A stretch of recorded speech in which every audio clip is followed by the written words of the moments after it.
देश में जो मुद्रा छपती थी, नोट जो होता था, उस पे किसान होता था हल चलाता हुआ। लेकिन ये कौन लोग आ गए जिनको नोट के ऊपर भी किसान पसंद नहीं आया। कि मैं गरीब की बात करता हूँ, मजदूर की बात करता हूँ, मजबूर की करता हूँ, दलित की करता हूँ, आदिवासी की करता हूँ, कमजोर की करता हूँ, शोषित की करता हूँ, पीड़ित की करता हूँ मैं बात। कहाँ गए आपके वो नारे? अब की बार ट्रंप सरकार, दूसरे देश की राजनीति में आप जाकर के इस तरह के नारे दे रहे थे और वो ट्रंप साहब के समर्थक सारी संसद में घुस गए। कम से कम 20 भाजपा विधायकों के, जो उत्तर प्रदेश के विधायक हैं, उनके प्रतिनिधि आकर के ये कह रहे हैं, अध्यक्ष जी सही लग रहे हो, लड़े रहो, क्योंकि हमारे मुंह पे तो ताला पड़ा हुआ है, पैरों में बेड़ी पड़ी हुई है। अगर हम आपके साथ खुल के आते हैं तो हमको जो सरकार नौकरी से निकाल देगी। आखिर मोदी जी किसानों से चाहते क्या हैं? अगर हम कभी कहते हैं आतंकवादी हैं तो हमें गोली मारो। पहरा लगा हुआ है, शब्दों पर पहरा लगाया हुआ है, सबके मुंह पे ताले लगा रखे हैं, मुंह सी रखे हैं। लेकिन वो भी कह रहे हैं कि ये किसान का आंदोलन बिल्कुल ठीक है और किसानों को लड़ना चाहिए। उनके लोग खुद हमसे कह करके गए आकर के हैं। ज्यादा दिन नहीं चलेगी, 2024 में मोदी का विनाश है। पूरी हिटलर तानाशाही चला रखी है इसने, हिटलर हो रहा है देश का।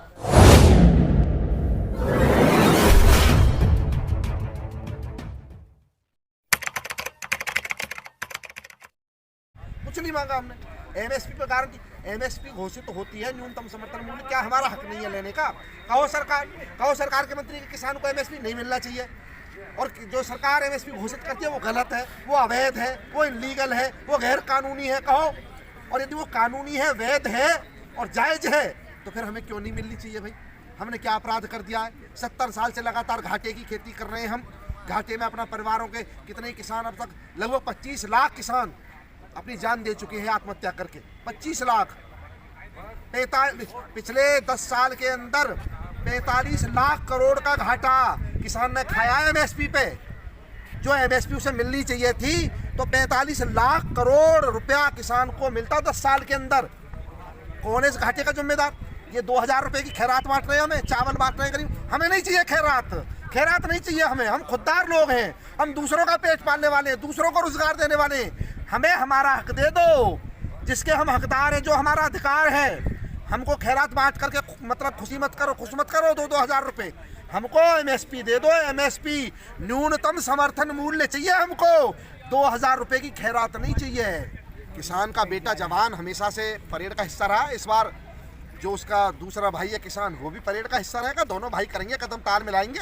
दोनों भाई जवान और किसान कदम से कदम ताल मिला करके चलेंगे। और टैंक जो मेरे देश की रक्षा करता है वो, और ट्रैक्टर जो धरती का सीना चीर करके सबका पेट भरता है, दोनों ट्रैक्टर और टैंक, ये भी दोनों भाई आपस में, एक पेट भरता है, एक रक्षा करता है देशवासियों की। ये भी दोनों कदम ताल करके चलेंगे।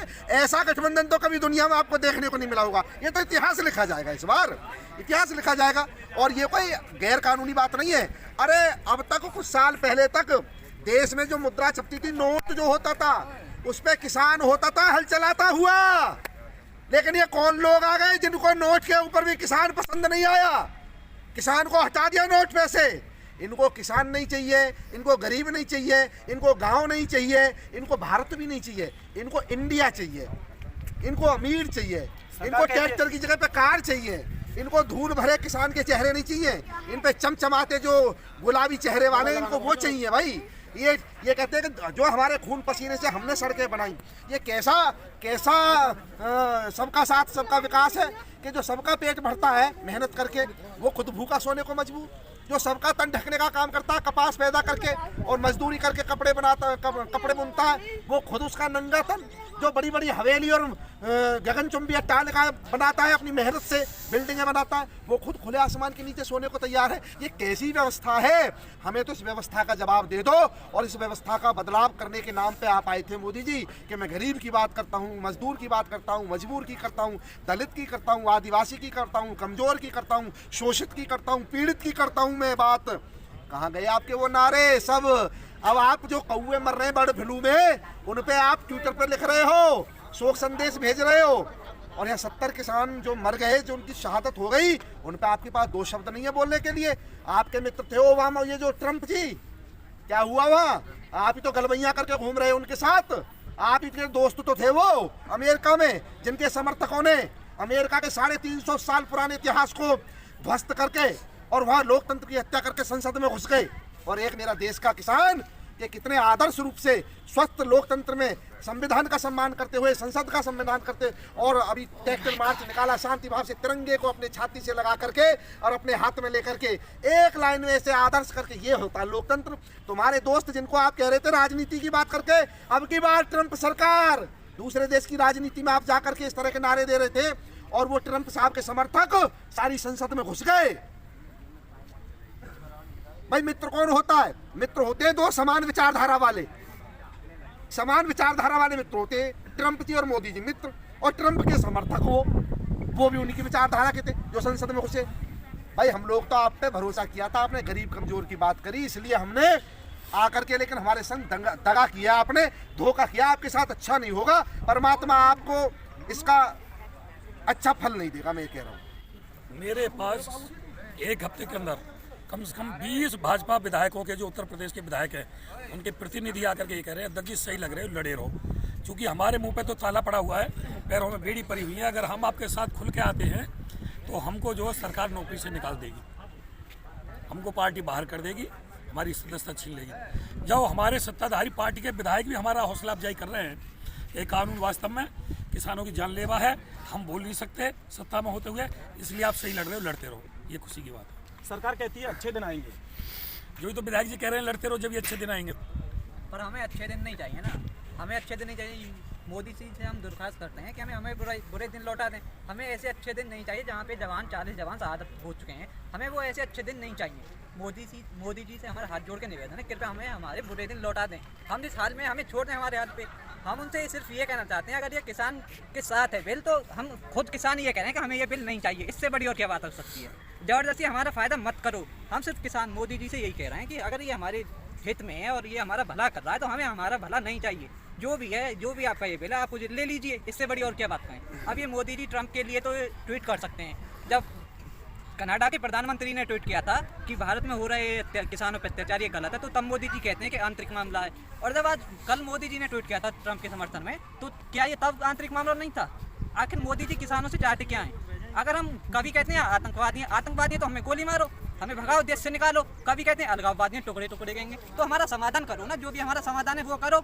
अगर हम किसान हैं तो हमारा न्याय दो, हमें अपने हक की लड़ाई लग रहे हैं, किसी से हम खैरात नहीं मांग रहे। जो हमारा हक है, हमारा हक लौटाओ। आखिर मोदी जी जो भी बात कहना चाहते हैं डायरेक्ट आके कहीं। अगर अंबानी जी का घर पे कोई फंक्शन होता है तो वहाँ पे वो ट्वीट करते हैं, लेकिन किसानों के पास उनके लिए कहने के लिए दो शब्द नहीं है। मोदी जी जो भी कहना है मीडिया पे आके कहो, किसानों के साथ आके कहो। अगर ये बिल इतना ही सही है तो फिर केरल के जो सांसद हैं उन्होंने खुल के समर्थन किया इसका, वो क्यों खुल के समर्थन कर रहे हैं इसका? ये है, मैं बता देना चाहता हूँ, जितने भी इस बिल के समर्थक हैं वो ये कह रहे हैं जी एमएसपी से महंगा किसान का माल बिकेगा। हम दूसरा विकल्प ला रहे हैं, मंडियों में किसान लुटता रहा। हम तो सीधा कह रहे हैं हमारा माल एमएसपी पे सरकार खरीद ले, और जिनको ये लेके आ रहे हैं उनको बेच दे। सरकार का जो आर्थिक है वो भी बढ़ेगा, देश का जो बजट था वो घटता जा रहा है, देश घाटे में जा रहा है। तो हमसे एमएसपी पे खरीद के जो ये ला रहे हैं दूसरा हमारे लिए विकल्प, उस विकल्प को सरकार बेच दे महंगे में, तो सरकार को भी बीच में बचत हो जाएगी, किसान को एमएसपी मिल जाएगा।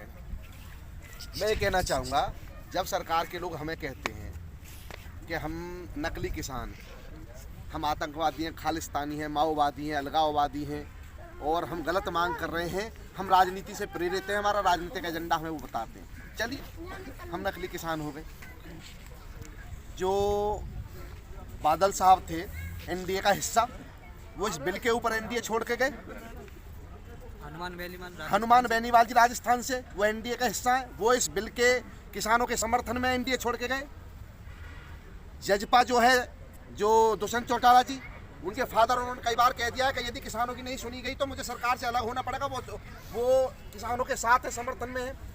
बिहार में जो एनडीए नीतीश कुमार जी की जेडीयू पार्टी है, उसके जो प्रवक्ता हैं वो रोजाना टीवी पे आप सुन लीजिए, केसी त्यागी जी, वो किसानों के पक्ष में बोलते हैं और बिल के विरोध में बोलते हैं, सरकार के भी विरोध में बोलते हैं। ये तो रही इनकी बात। अब आ जाओ केरल में बीजेपी के सांसद एक, उन्होंने कानून का विरोध किया है। अब आ जाओ आरएसएस का जो भारतीय किसान संघ संगठन है, उसके जो महासचिव बद्रीनारायण चौधरी जी, वो कहते हैं कि ये बिल किसान के लिए घातक है, एमएसपी गारंटीड होनी चाहिए और इस बिल को लाने से पहले जबकि आरएसएस का हिस्सा बीजेपी और आरएसएस का ही वो इकाई है भारतीय किसान संघ। बोले इस बिल को लाने से पहले भारतीय किसान संघ से कोई चर्चा बीजेपी के द्वारा नहीं की गई। जब वो भारतीय किसान संघ और आरएसएस तक से चर्चा नहीं कर पाए तो और किस किसान से उन्होंने चर्चा की होगी। वो चोर दरवाजे से उसे लेकर के आए और उसके पीछे उनकी मंशा जो है वो सब पता है सबको कि उनकी मंशा गलत थी, चोरी करने की है, कुछ अपने जो पूंजीपति मित्र हैं उनको फायदा पहुंचाने की है। और धीरे धीरे सब लोग इनसे अलग हट रहे हैं और जो एनडीए के जो हिस्सा है प्रत्यक्ष या अप्रत्यक्ष रूप से वो किसान के पक्ष में बोल रहे हैं सब लोग। ये तो मैं उन लोगों की बातें कर रहा हूँ जो इन्हीं के साथ थे। विपक्षी वाले को तो चलो उन्हें छोड़ ही दो, हम उनकी नहीं कह रहे। ये तो उनकी बात कर रहा हूँ जो सरकार का हिस्सा रहे, खुद इनके संगठनों के लोग हैं, इनके एनडीए के लोग हैं, बीजेपी के लोग हैं। और जो राष्ट्रीय अध्यक्ष जी बता रहे थे कितने ही नेता बीजेपी के विधायक दबे मन से, क्योंकि उनके ऊपर पहरा लगा हुआ है, शब्दों पर पहरा लगाया हुआ है, सबके मुंह पे ताले लगा रखे हैं, मुंह सी रखे हैं, लेकिन वो भी कह रहे हैं कि ये किसान का आंदोलन बिल्कुल ठीक है और किसानों को लड़ना चाहिए। उनके लोग खुद हमसे कह करके गए आकर के हैं, कितने विधायकों के लोग यहाँ। अच्छा ये है इनके पास मैं आपको बता रहा हूं, इनके पास राहुल जी का तो डेटा है कि राहुल जी इतनी बार विदेश जाते हैं या वहाँ पे घूमने जा रहे हैं, लेकिन इनके पास उस चीज़ का डेटा नहीं है कि 2014 के बाद कितने किसानों ने आत्महत्या करी। उसका ये डेटा क्यों नहीं निकालते? जब इनसे पूछते हैं कि ये किसान आप जो ये बिल लेके आए या किसी से आपने किसी किसानों से आपने चर्चा करी इस बारे में, किसी से आपने बात करी, कहते हैं 15 लाख किसानों से चर्चा की। वो 15 लाख किसान कौन से हैं? जब इनसे कोई डाटा मांगा जाता है डाटा नहीं देते। इनके पास डिमोनेटाइजेशन का कोई डाटा नहीं है, इनके पास जीएसटी से कितना फायदा हुआ कितना नुकसान हो उसका कोई डाटा नहीं है। आगे किसान कब तक झेलेगा? कब तक कोई भी दवा कुचला इंसान कोई भी हो कब तक परेशान होता रहेगा? कब तक वो अपनी समस्याओं को लेकर आगे नहीं आएगा? एक दिन तो इस अत्याचार, ये तो तानाशाही चल रही है ना, ये हिटलरबाजी चल रही है देश में, ज़्यादा दिन नहीं चलेगी। 2024 में मोदी का विनाश है, पूरी हिटलर तानाशाही चला रखी है, हिटलर हो रहा है देश का, जो कि और किसी को पता है अहंकार तो रावण का भी, गाँव एक कहावत होती है कि अहंकार तो रावण का भी नहीं है। फिर ये मोदी तो क्या चीज़ है? कुछ दिनों के ही मेहमान है, मोदी जी सिंहासन खाली करो किसान आते हैं। ये जो कहते हैं ये क्या किसान को हमेशा फटी धोती में ही देखना चाहते हैं? मतलब किसान अच्छा नहीं खाए, अच्छा नहीं पहने, इनसे किसानों को यही उम्मीद है कि किसान के काले हों, इनसे बदबू आए और एक फटी कुर्ता धोती में ही पहने। अगर किसान अच्छा खा पी रहा तो आपको प्रॉब्लम क्या है? मतलब थाली में जो है उसे भी छीन लो, मतलब भूखा मार दो किसान को। ये चाहते क्या है? मतलब किसान को ये जिंदगी भर यही देखना चाहते हैं कि किसान हमेशा टूटी चप्पल, फटी धोती, गंदे कुर्ता में रहे। ये इनका मानना है कि कपड़े के नाम पे तो किसान नंगा घूमे और खाने के नाम पे इनको तो बढ़िया बढ़िया स्वादिष्ट व्यंजन और 56 भोग पैदा करके भेजे। और जब किसान की खुद की खाने की बारी आए ना, वो तो इनकी पार ना बसा रही है। हमको गोबर खिलाएंगे ये, हाँ, लेकिन आपके गोबर हम खिलाएंगे इनको। हाँ। ये सरकार देखना चाह रही है कि सरकार के तो सूट बूटों में सोने के तार हों और किसान के फटे हुए कपड़ा हों और किसान टाइम पे खानों न मिले। ये इनकी नीति है, आई समझ में। अब ये कह रहे हैं अब वहाँ को आत्महत्या को डांटा और ये क्राइम को डांटा। कितना भी क्राइम है जाए थाने में जाओ, 151 की धारा लगा में उसका रिकॉर्ड बना में कि साहब वहाँ तो कोई हर प्रकार की शांति है। भैया सब समझ गए, सब किसान जान रहे हैं और किसानन की जो मांग है एमएसपी जब तक न मिलेगी और ये कानून वापस नहीं होंगे तब तक यहाँ तक किसान घर वापस ना जाएगा। घर वाले ने बोल रही है कि तुम्हारे लिए दरवाजे बंद हैं जब तक तुम इन कानूनों ने वापस नहीं कराओगे। क्या लग रहा है किसानों ने ताली थाली नहीं बजाई? हाँ, ताली थाली तो मोदी ने बजवाई भाई। कोरोना जब ताली थाली से भागेगो तो वहाँ को वो दियो कि भाई ऐसे बजवाई। ताली थाली से मोदी कहना क्या जाते हैं क्या कोरोना भागेगा उससे? ये मतलब कौन सा लॉजिक है? इसके पीछे कोई लॉजिक है कि ताली और थाली से कोरोना भागेगा? इसके पीछे लॉजिक तो बताएं मोदी जी। अब किसान हम यहाँ पे धरना दे रहा है, इसके पीछे एक परफेक्ट लॉजिक है कि अपना जो बिल आपने पास किया उसे वापस ले लो। इन्होंने थाली बजवाई, हमने थाली भी बजाई, ताली भी बजाई, हमने 9 मोमबत्ती भी लगाई, लेकिन उसका लॉजिक तो बताए। कोई लॉजिक वाली तो बात करें मोदी जी। बिना लॉजिक की ही बात करते हैं, हवा में फेंकते हैं। ये झांसा रहा हमें और झांसा ही देते रहेंगे, भारत का कभी भला नहीं कर सकते।